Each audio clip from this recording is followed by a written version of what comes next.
好了，各位听友大家好哈，我们开始今天的分享。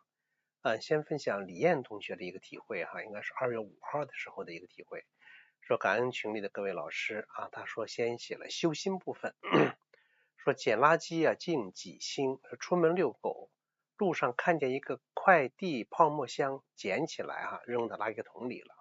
说日行一善呢，说我能为你做点啥，带着爱做家务。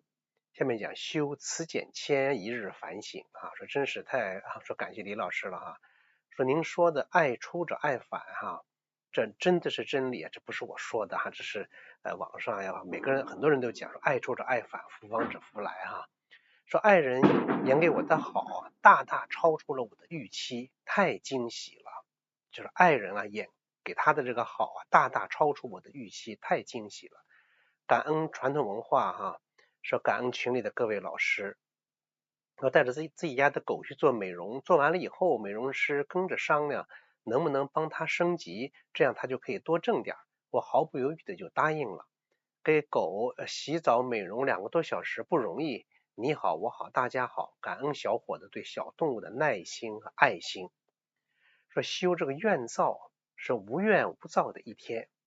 学习804课，从王瑞波老师在两岸时空学习5年的分享说起哈，从一个大男子主义到我不懂，我认怂，家庭呢也一步步从争吵走向和谐美满、其乐融融。说反思自己呢，在两岸时空学习这1年8个月了，我好像也由一个刺猬啊变成了海绵宝宝。以前呢常挑剔，家人都必须按照我的心意过，还打着为你们好的旗号。看爱人呢这不顺眼，就是那儿就很烦躁的。其实是我自己的心沾满了怨恨恼怒烦，所以投射出来的都是负面的东西。现在我认怂，专心锻炼，不多管闲事，你们怎么高兴怎么过吧。自从我变柔软了，发现他的笑容也多了，在家里话也多了。我们俩遇事有商有量，相安相养，愉快生活每一天。说还有我现在呢，出门天天捡垃圾，这样3个月了，他从来没有说过什么。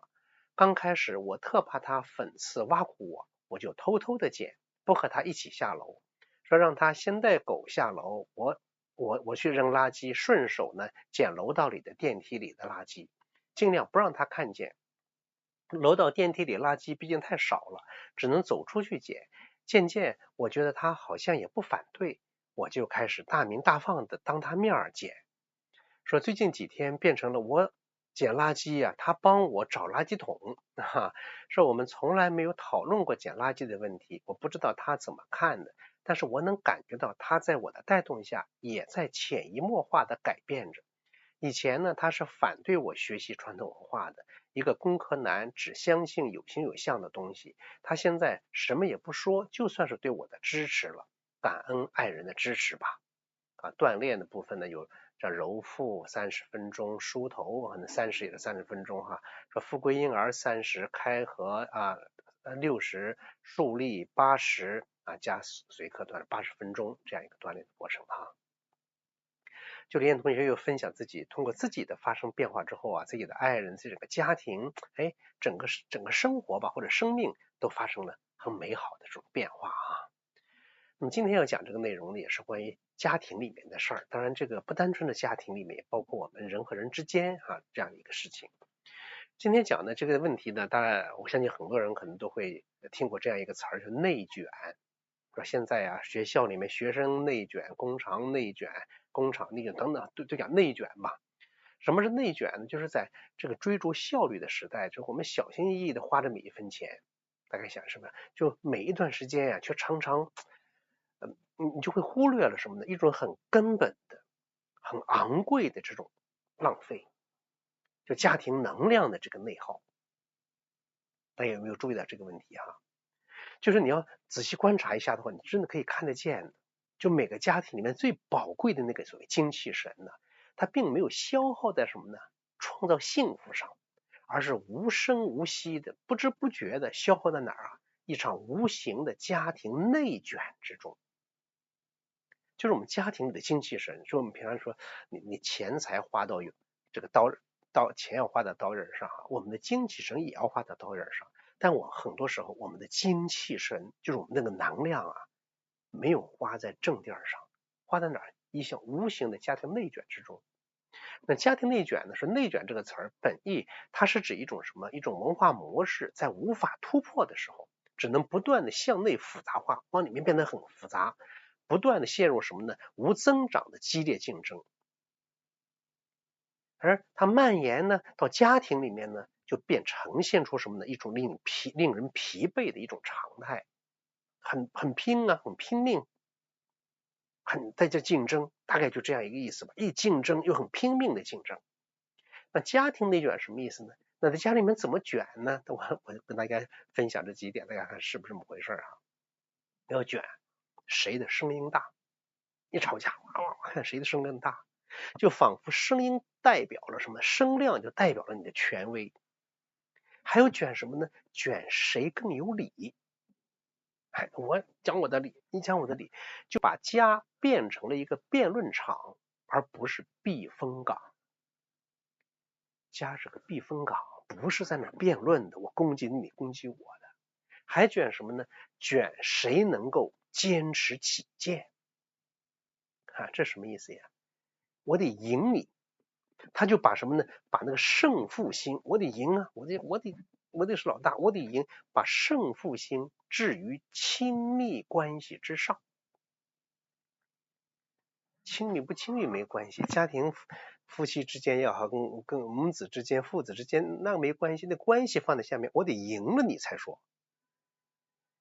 大家想有没有这样的情况吧？如果真是这样的话，那么能量啊，它就不再去流动、互相滋养了，而是陷入什么呢？一个漩涡里，在原地激烈的空转、对撞、消磨。真的，我就觉得这是人类社会最令人心痛的浪费。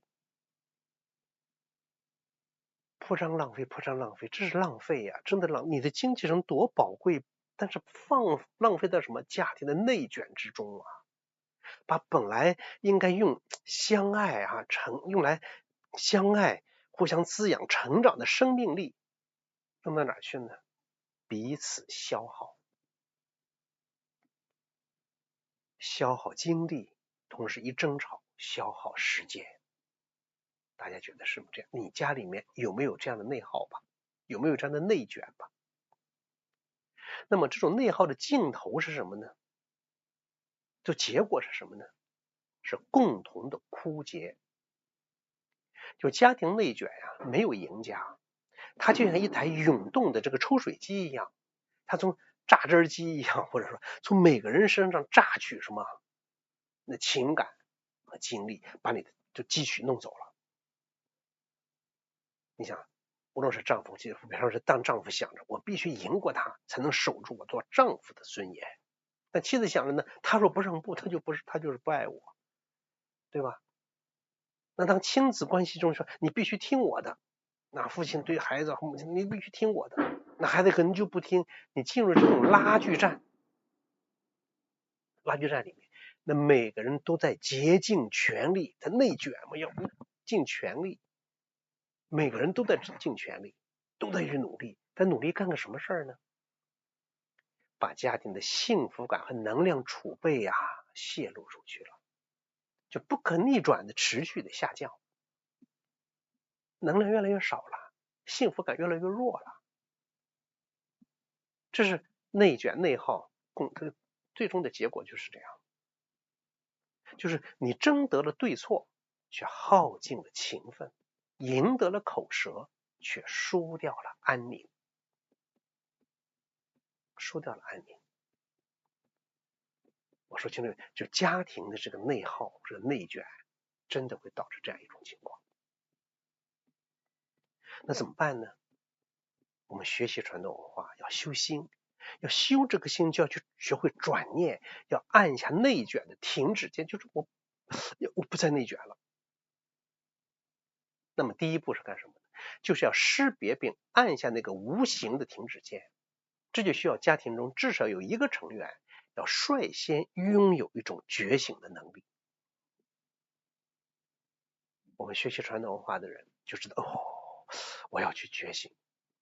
就是说觉醒什么呢？哎呀，我们现在的相处模式是一种什么呢？正在吞噬我们的内卷，彼此消耗的这样一种关系。说我要停止向这个内卷的漩涡中注入能量，因为内卷到就没了。这个停止键，就哪有一个键啊？大家在心里面是吧？这个停止键可能就是一句主动的说一句什么呢？哎呀，也许你是对的啊，或者对不起，我错了。你不好意思说我错，也许你是对的，是吧？可能是一次用倾听代替反驳的尝试。他在那又说什么事了？你这要倾听，深度倾听。哎，你一听，能量没往里卷了。大家想是不是？也可能是什么呢？在争吵就升温前，哇要争吵的，哎呀，做一个深呼吸，把气儿沉下去。你只要做这样的事情，哎，那个内卷就在那暂停了。大概想一想，是不是这样？大家注意哈，你说我这样弄，那不是我输了吗？大家注意，你这个不是输了，而是从一场没有赢家的游戏中，你主动的离场了。大概想一想，你家庭的争吵有赢家吗？谁赢了？到最后没有赢家，整个家庭输了。你觉得你在家里面，我赢过我丈夫了，我赢过孩子了，我赢过什么呢？你整体的家庭输给另外的人家不争吵的家庭了。你从一个输家里面觉得你赢了，你赢了自己的家人，你有啥本事呢？大家想一想，是不是这样？哎，就是说这不是认输，而是在一场没有赢家的游戏中，我主动离场，让我们整个家庭的能量不再消耗。大家想，是不是应该这样做？它就不再消耗。你真这样做了，它就真的呀就停下来了。当然一开始可能不会马上就特别的怎么样停下来，那你坚持这样做，每一次我就这样做，哎，慢慢你发现怎么，哎，这就不再卷了。不再卷了怎么样了呢？就从内卷变成了什么呢？变成了内养。你本来你有这个精气神在这儿，你把这个精气神变成争吵打斗，哇，这个能量就成暴力之气，哟，变成平和，哎，一种和谐之气，这个和气就养人了，就从什么？从内卷变成了内养。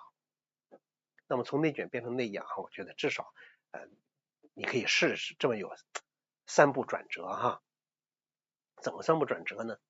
就是说你停止了消耗之后，这个能量它需要新的流向。不内耗了怎么样？要去内养，它就是个新的。那么怎么去内养呢？要注意第一点，比方说从争对错到什么呢？找治中和，就不在于争这个是非啊，这绝对有什么判断啊，一定是怎么样，而是思考怎么样的互动能够彼此更舒服，能够让家庭的气场回归平和。就是说我们曾经讲过，交流的说话的目的是干什么？是要沟通，而不是要征服，不是要赢。大家说是不是这样吧？就如何从争对错变到治中和，要回归家庭气场的平和，能够正常的平等的沟通与交流，将目标从战胜对方调整为什么呢？恢复整体的和谐，不是我要战胜对方，而要家庭的和谐。就你的本领不在于说我能把别人管住，而在什么呢？能把整个家庭和谐，这是本领。大家想一下是不是这样？你有一个家庭，你要经营这个家庭嘛？你把家庭经营的就是你对，别人都是错，就你赢，别人都输了，那你这没有经营家庭。你是一个家庭在显示你自我多么厉害，我管住谁了，对吧？你要经营家庭，要把整个家庭经营的很和谐。在无数个家庭当中，哎，你这个家庭很美好，这是你胜利了，而不是说我在这个家里面我厉害，这个家庭不好。家庭不好之后跟别人说呢，就怪别人啊，他谁谁谁不听话，怎么的，就对吧？总是无论如何要显出你，那这个家庭就完蛋了。要显出是我们，是这个家庭，也就是说，叫从争对错到治中和。那第二点呢，要从向外求到向内观。就当冲突发生的时候啊，练习让指责对方的那个手过去不能，你要指向自己，转而什么？你怎么样？别人转而询问自己，询问自己什么呢？我这个情绪从何而来？我需要的是什么？是争吵吗？是打闹吗？当你有这份内在的觉察的时候啊，这个觉察很重要，它就是终结投射与误解的这个起点。大家想想是不是？这个事儿不能这样。往回一句，这是我也有错。就从向外求往内去求去，往内观去。你要真这样去做了，那就不一样了。那就什么呢？第三点就是从什么？从耗能模式变成什么呢？节能，不单单节能，而是充能模式。从耗电模式还变成充电的模式。我错了，不能这样。就有意识的共同去创造一些，为这关系充电的瞬间。那既然说问自己，情绪从哪来？是不是我有什么问题呢？当知道自己有问题的时候，那怎么样？你要道歉或者说一句真诚的感谢，一句真诚的致歉，或者什么呢？他在这生气，你一刻安静的陪伴，我不说什么了，就安静陪在这儿。或者平常也是一样，你一次不计目的，没啥目的，在一块散散步，聊聊天，倒杯水，这都是一些就这些微小的善意，微小的看似很小的这些善意，他就我觉得视为什么？对家庭能量池，家庭有个能量池像你股票投资一样，什么一个池，你重要的一个投资。就平常生活当中一些小事上，我去投资什么呢？投资关爱，投资理解，投资宽容。你做这些事情的时候，你就在给家庭怎么样呢？在充电充能你平时都漠不关心，平时都不理不睬，遇到事肯定就争吵起来，因为平时你就没有往里投资好的能量，放的都是不好的能量，大家说是不是这样所以你这样做了我就觉得内养真的家庭能够相安相养良安嘛，相安相养是内养是家庭我觉得是最高的智慧了。大家觉得是不是这样的？很多家庭不是内养，那是内耗，那就麻烦了。说内养的本质是什么呢？它就是讲宝贵的生命能量从相互对抗的那个战壕跟你斗。你看有很多家庭，很多老夫妻正斗了一辈子，消耗了一辈子，将宝贵的生命能量从相互对抗的战壕引向共同成长的那个花园里去。共同生长花园里去，这个能量就变得不一样了。那这个战壕里面越打这个战壕越深，对吧？到花园里面共同去养这些花越来越美好，生命的花园也越来越美好。这就意味着什么呢？就是我们的注意力要从挑剔缺点转向什么呢？欣赏那个闪光点。平常你要学着这样做，我们的言语呢，从互相指责变为彼此的鼓励欣赏赞美。那我们的时间呢，要从什么呢？论那个我要找那旧账翻旧账，变为什么呢？创造新的美好回忆。很多家庭就这样，就论证，就翻成的那个时间就弄到旧账上，把它变了，去创造美好新的那个美好回忆。我说现在没有哈，说当能量啊从这个向内，能量向内滋养，家就变得不一样了。家庭便从一座消耗心力，你看有人吵架生气，哎呀，吵得心都难受，心力憔悴的，就从一座消耗心力的这个战场变成为什么呢？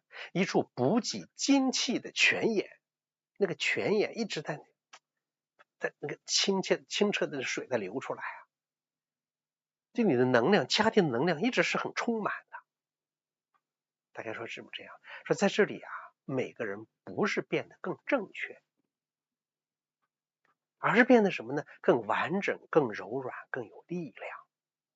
在家庭里面，有的时候你怎么去分对错？你有理，我有理，怎么去分这个？互相包容，互相宽容，互相理解，要互相彼此接纳，你才能变得这个家就变得更完整、更柔软、更有力量了。你可能你这一点不足，我不去揪你这个不足，我去补了你这个不足。我这儿有不足，我也不去揪你，我去补了你这个不足。那如果说每个人都是圆满的，那还需要两个人在一块干什么呢？所以你不需要去揪对方的这个问题那个问题，那每天都揪着问题，那你日子就不好过了，就很难受了。对，他那个问题我帮他补了，我这个问题他也帮我补了，这阴阳整个家庭啊那就平衡了。这不是说要求每个人都变成一个完人，不是这样。所以不是让每个人都变得很正确，而是让整个家变得更完整、更柔软、更有力量。大家想，如果说两个人都是一个完整的，都是两个圆球，他就合不在一块儿去了。可能那个就因为这一点，他正好合在一起，他成为一个完整的整体。所以我就觉得咱们每一天啊，我觉得就可以或许做一个这样一个安静的实验，就每个自己你去做一个这样的实验，做一个什么样的实验？比方说，在下一句指责或者反驳即将出口的时候，你要骂别人，数一数二，过去说那个数一数二，你可以说把它当那个心法，就数一，不一定数出来，或者你停顿3秒，我就数一数二，一二数一数，你记住这个词儿，数一数二，就在这停顿的2秒里面，那空白里面，就感受一下，平常要出来内卷，要那个冲动，就你内在那个冲动那个我看看那个原来这样，他平常我不知道他这么出来的。你这么一去感觉他的时候，就轻轻的放过他了。大家说是不是这样？你可以试，放过他，转而就干什么呢？做点小事儿，比如说给对方倒一杯水，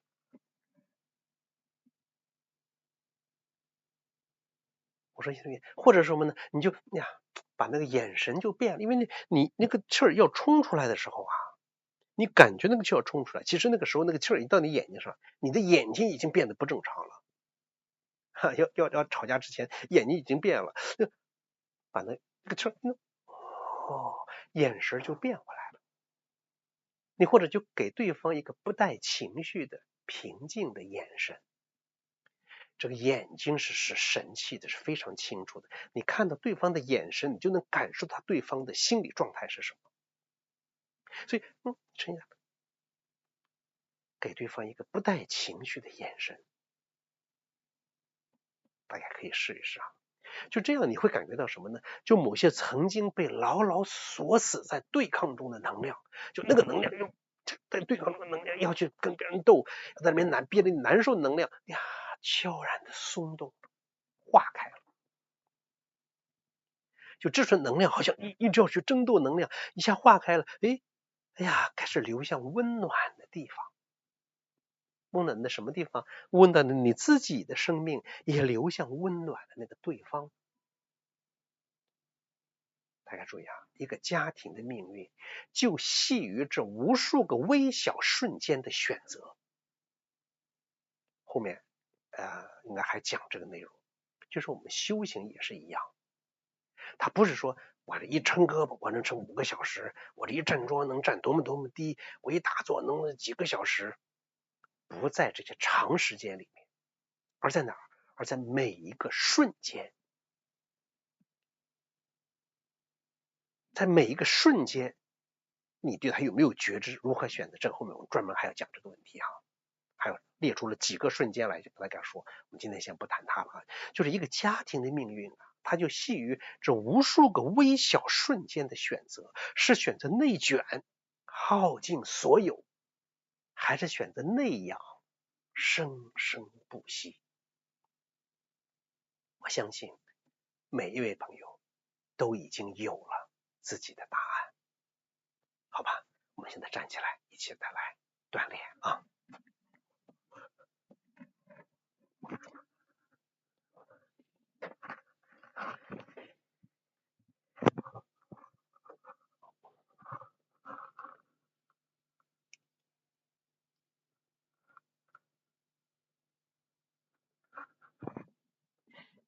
好，安静，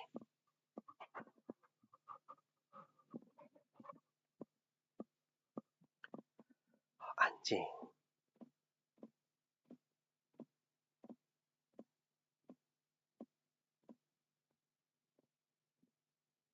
我相信啊，如果你是用心听完了刚才我说的这个内容，你现在心里面一定会放松下来啊！不能内卷，不能内耗，哎呀，我要内养，养我自己，养这个家。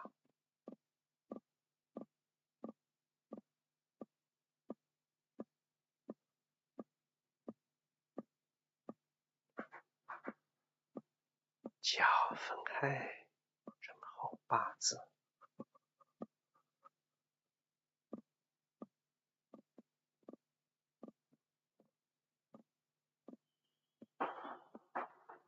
两臂慢慢上抬，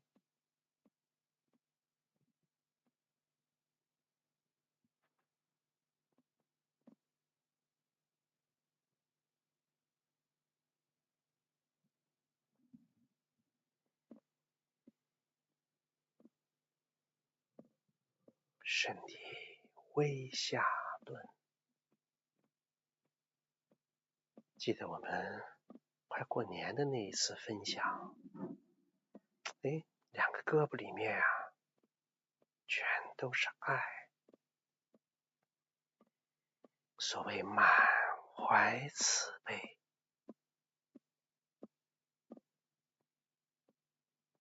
你的5脏6腑就在这个爱之中，你的生命在这个爱之中，在这个磁场里。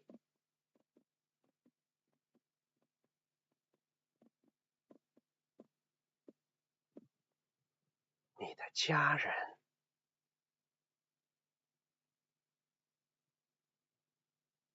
你所关心的每一个家人，每一个人都在你的磁场里，在你怀抱里，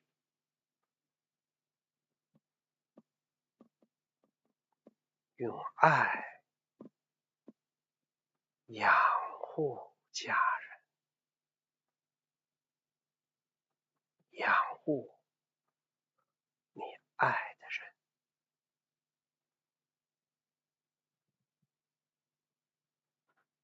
从此不再内耗，而要内养。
安静，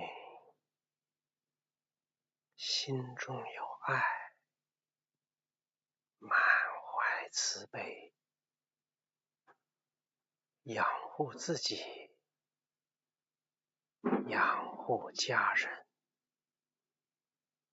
用爱养护生命，养护家人，养护你爱的人。大家根据自己的情况，愿意站的就继续多站一会儿，也可以慢慢的收工休息，安静。